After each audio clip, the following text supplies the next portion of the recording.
I'm Courtney, and I'm from suburbia outside of Rotterdam. I moved to South End, Albany, and I've also visited Brooklyn, and I'll tell you, I was more scared in South End, Albany than I was in.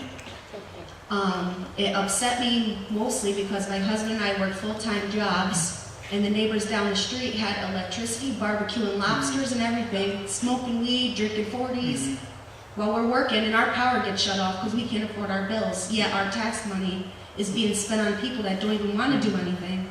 So I think there should be some other kind of incentives for the people that are working.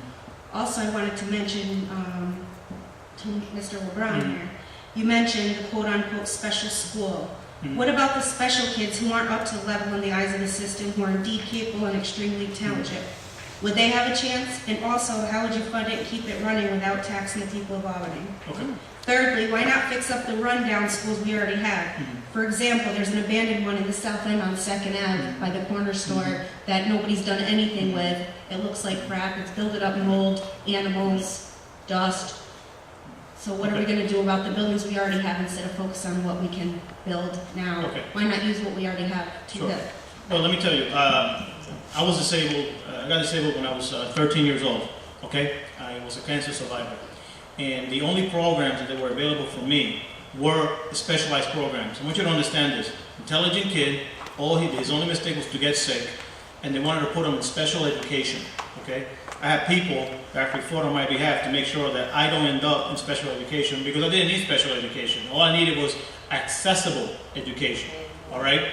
When I talked about the specialized high school, you gotta understand something.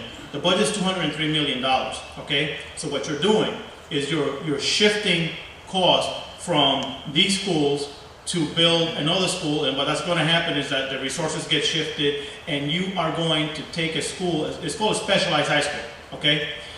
And it's going to it's going to be dedicated to kids that can test into it, that are absolutely bright, and that are having a hard time excelling in regular classes, because regular classes and teachers are just not responsive to kids that are very bright, and bright kids are from all over the place, all right?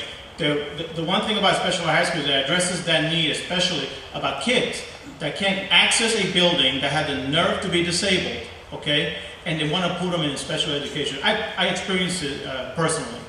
Second, I went to public schools my entire life except for my graduate degree, okay?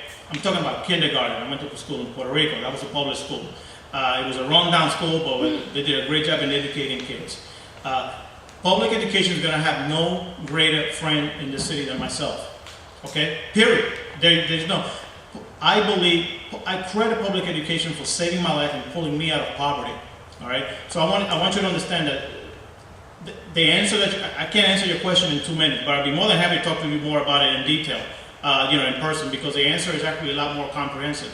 But the way you pay for it is that you take the cost that is already going to these schools, okay, and you're just shifting it